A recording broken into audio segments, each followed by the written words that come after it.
Okay, strap in everybody because today we're going to need extra seatbelts. Buckle up for episode 17 of The Deep Dive. 17 already. Wow, time flies. Right. It's amazing. But you know what's even more amazing? The story we're about to dive into. It's unbelievable. We're talking strength, the kind that makes you wonder if some folks are even from the same planet. You're not kidding. Seriously, we're talking pushing limits, defying odds. I mean, the sheer determination, it's mind-blowing. And inspiring, hopefully. That's the goal, Rio. Oh, absolutely. We want to leave everyone fired up. So what are we digging into today? Well, today's deep dive is all about David Goggins. Goggins. Yeah, that's a name that gets people talking. For good reason. This guy's story it's almost mythical. And our source material is from Joe Rogan's podcast, episode 1080, where Goggins himself tells it all. Straight from the source. Gotta love that. So we're talking Joe Rogan, we're talking Goggins. This is going to be intense. Intense is an understatement, believe me. Okay, so what's the mission today? What are we hoping to uncover? Our goal is to understand how one person can go through such a radical transformation. From feeling completely insecure and lost to someone who takes on challenge of they would make a Navy SEAL think twice. You said it. This is a guy who pushes beyond limits most of us can't even imagine. Exactly. And we'll explore those key moments, the changes in his mindset, and the pure grit that shaped him. Grit. That's the word. Hopefully our listeners can pick up some tips for tapping into their own resilience, too. Couldn't agree more. All right, let's start at the beginning. Goggins' childhood. It wasn't exactly a walk in the park, was it? Not even close. He describes it as the complete opposite of who he is today. Filled with fear, insecurities, even a stutter. And then there's the abuse from his father. It's heavy stuff. Yeah. Goggins' dad owned skating rinks and bars and was involved in some pretty shady business. Not exactly a stable, wholesome environment. He even talks about his dad being involved in anything bad about a person, to use his words, which really sets the scene for an incredibly unstable and chaotic upbringing. Wow. And it gets worse. He shares this terrifying memory of his mother being dragged down the stairs by his father. That kind of trauma, it leaves a mark. It's heart-wrenching. But even amidst all this fear and chaos, there's this persistent inner voice he describes. It's like he's got this internal coach pushing him, even as a kid. But instead of saying, you can do it, it's more like, you're not doing enough. Wild, right? Absolutely. It almost seems like a very early form of self-awareness, pushing him toward what he knew he should be doing, even if it was hard. It makes you think about that inner compass we all have. Sometimes we just don't listen to it. But in Goggins' case, this inner voice is battling against a seriously messed up home life. He mentions his dad didn't care much for education, so Goggins ended up working long hours at the family businesses from a young age. Imagine that. A young kid dealing with all that at home and then having to scrape gum off skating rink floors until 10 at night. He even called himself a jacked up kid, and honestly, it makes sense. Totally. And then on top of all that, a learning disability and social anxiety. It's like life was testing his limits from the very beginning. And we can't forget the added layer of complexity of his social environment. Growing up in a predominantly white neighborhood, but with family businesses located in the Black community of Buffalo, New York. Yeah, a real sense of not belonging anywhere. He felt like an outsider in both worlds, no one truly understood his struggles at home. Then comes the move to Brazil, Indiana, at age 8. His mom leaves his dad. You'd think things might get better, right? You'd hope so. But sadly, no. He encountered a whole new kind of darkness. Racism. He even witnessed KKK marches. It's just one wave of adversity after another. And you'd think all this would crush his spirit. But that inner voice, that persistent nudge, it actually seemed to get stronger. Like he was fueled by the challenges. Yeah. It's like he knew he wasn't actively tackling his problems. He even admits to cheating through school until his junior year. Probably a way of coping with feeling overwhelmed. It happens. Then comes this big dream. He wants to be an Air Force pararescueman. Talk about ambitious. These are the elite of the elite. The ones who jump into the most dangerous situations to rescue people. He fails the ASVAB. Not once, but twice. Looking back at what he achieves later, it's almost unbelievable. It really shows how far he came. But even then, this is a glimpse of his potential for change. With his mom's support, he buckles down, gets a tutor, studies for 6 months, and finally passes the ASVAB. Talk about perseverance. Which shows that when he focused his energy and determination, even early on, he could overcome huge obstacles. So he's in the Air Force, he's on his way.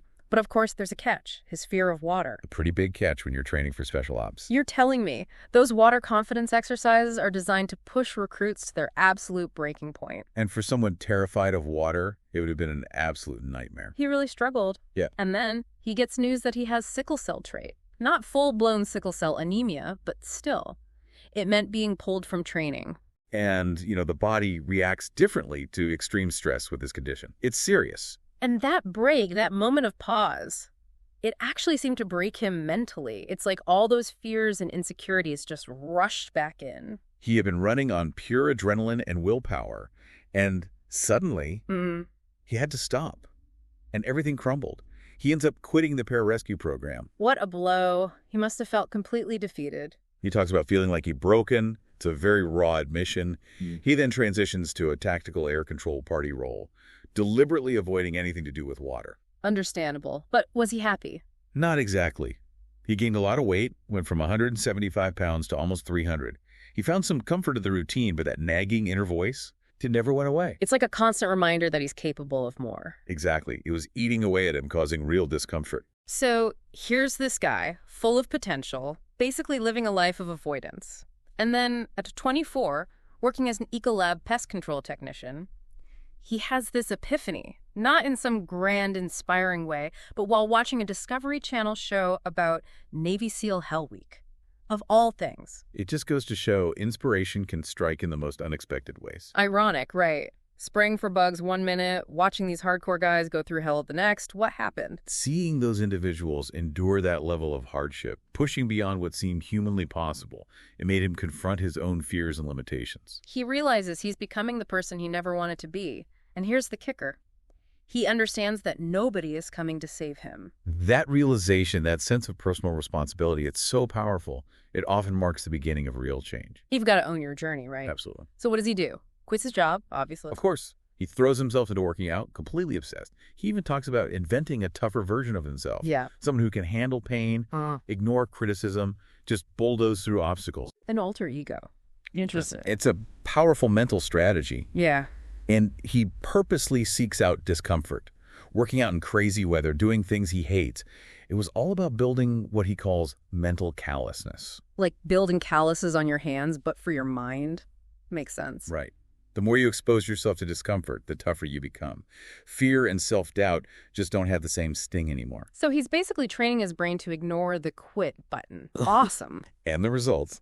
Well, he loses a ton of weight and goes back to the recruiters.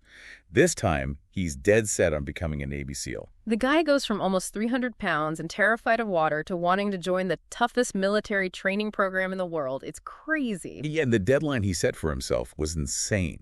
He had to lose 106 pounds in under 3 months just to qualify. He almost gave up, overwhelmed by the sheer size of the task. But then that inner drive kicks in. That refusal to settle, it's like a superpower, and he goes for it. So he's in. He's facing Navy SEAL training, which includes the infamous Hell Week. And he doesn't just survive it, he goes through 3 Hell Weeks in a year. Most people fail multiple times just trying to get through one. Think about that. It speaks volumes about his mental strength. He kept going back, pushing himself further each time. He emphasizes the power of the mind over the body, right? That's a big takeaway. Absolutely. He realized his potential was far greater than he ever imagined. And that's a lesson for all of us. Pushing beyond perceived limits can change your whole perspective on what you're truly capable of. He also talks about this really early attempt at running where he could barely make it a quarter mile. It's a good reminder that everyone starts somewhere. Even the toughest guys have to begin. Yeah. But he didn't stay a quarter-mile guy for long. He used visualization, drawing inspiration from Rocky, especially that scene where Rocky gets up after getting pummeled by Apollo Creed. Powerful imagery. Never giving up, no matter how hard you get hit. That really resonated with him. He also embraced this what-if mentality, always questioning his limits, pushing a little further each time. He didn't want to be the quitter. He wanted to be the guy who kept fighting no matter what. It's inspiring, really. It is. And he transformed all the negativity, all the self-doubt, into fuel. It's like he weaponized his own suffering. He also developed this intense self-talk, constantly pushing himself to achieve things that seemed physically impossible. And he strategically incorporated cycling and swimming into his training to address his weaknesses head-on. Smart. Face your fears. Right? Exactly. And even injuries, like stress fractures during BDS training, didn't stop him. He famously used duct tape to keep going. That's dedication. It's almost superhuman. But all this pushing did come at a cost. He talks about the long-term physical toll, the tight psoas muscle, adrenal issues, thyroid problems. It's a reminder that even the most resilient bodies have limits. It's true. He went from running crazy distances to barely being able to get out of bed. Those adrenal issues are serious. Prolonged stress can really mess with your body. Scary stuff. But eventually he found that consistent stretching, particularly focusing on that psoas muscle, was key to his recovery. It highlights the importance of listening to your body. Recovery is just as important as pushing hard. Even Goggins had to learn that the hard way. Now we got to talk about his ultra-endurance challenges. What drove him to that? He wanted to raise money for the Special Operations Warrior Foundation. A noble goal. And he signs up for the Badwater 135, one of the most brutal races on the planet, running through Death Valley in the peak of summer. That's insane. It's beyond intense. And get this, he thought it was a stage race. You know, run a bit, rest, run some more. He had no clue it was a continuous 135 miles of pure suffering. Oh my God. And his qualification for Badwater is a story in itself. He ran 101 miles in under 24 hours on a 1-mile track, with basically no prep and terrible nutrition. It's mind-blowing. It's like he's defying the laws of physics. And he describes the agony of that first 100-mile race. We're talking peeing blood, the whole 9 yards. Most people would have quit right there, but not Goggins. He tapped into that mental strength and somehow finished. And then he has this conversation with the Badwater race director, Chris Kosman, who actually questioned his 24-hour race performance. Talk about adding fuel to the fire. Goggins took that doubt and turned it into motivation.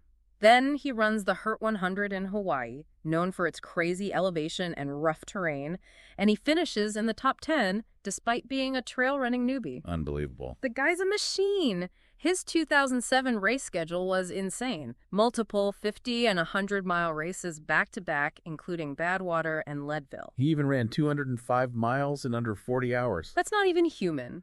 But of course, all this pushing eventually led to more setbacks.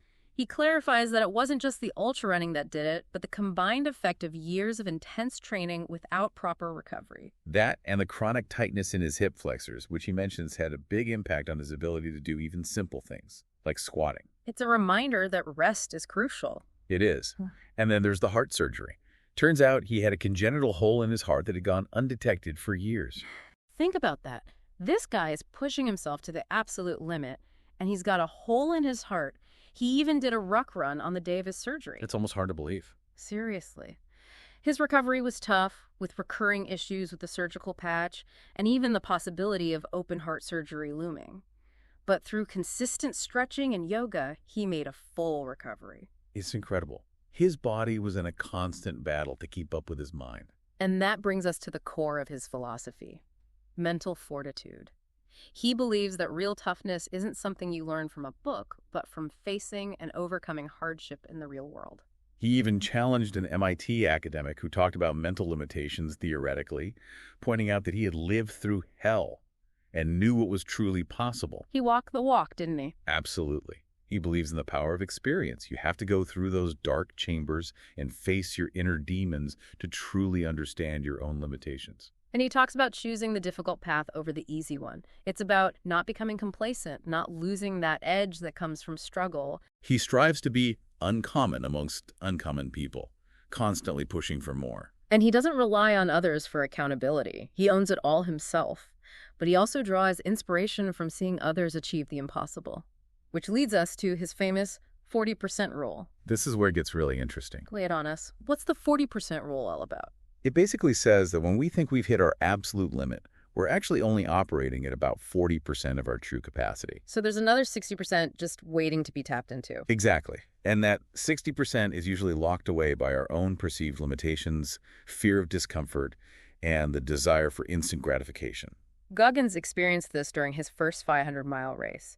He realized that even when he felt completely drained, on the verge of collapsing, he still had more to give. It's about recognizing the mental barriers we build and pushing past them, even when everything in you is screaming to stop. So it's not just about knowing you have more, but about learning how to access that extra 60%. What were some of the techniques he used to get there? He talks a lot about the power of self-talk. Refusing to accept "I can't" is the final answer. Always questioning those limits, asking, What if I could go a little further? And he breaks down massive tasks into smaller, more manageable chunks, focusing on overcoming the next immediate hurdle rather than getting overwhelmed by the whole thing. Smart strategy. It makes any challenge seem less daunting. It's all about taking those baby Goggins steps. Right, you got it. Looking back at Goggins' journey, what stands out the most to you? Is it his willpower, his unwavering commitment to self-improvement, or the incredible things he's achieved after such a tough start? For me, it's the incredible power of the human mind. Yes, his physical feats are remarkable, but his story is ultimately a testament to our capacity to overcome adversity and redefine what we think is possible. It makes you question your own limitations, doesn't it? Absolutely. And that 40% rule, It really sticks with you. it does. It makes you think about where you might be stopping short, where you might be giving up too soon. Maybe we all have more in us than we think. Maybe we do. Goggins' path is extreme, no doubt. But the principles behind his transformation, facing your fears, embracing discomfort, building mental toughness, those are things we can all apply to our own lives. Absolutely. They're universal truths for anyone who wants to grow and push their boundaries. So, as we wrap up this deep dive into the truly mind-blowing world of David Goggins, it leaves us with a big question. What untaxed strength do you have inside waiting to be unleashed? It's definitely something to think about. Maybe there's a little Goggins in all of us. Food for thought. That's the deep dive for ya.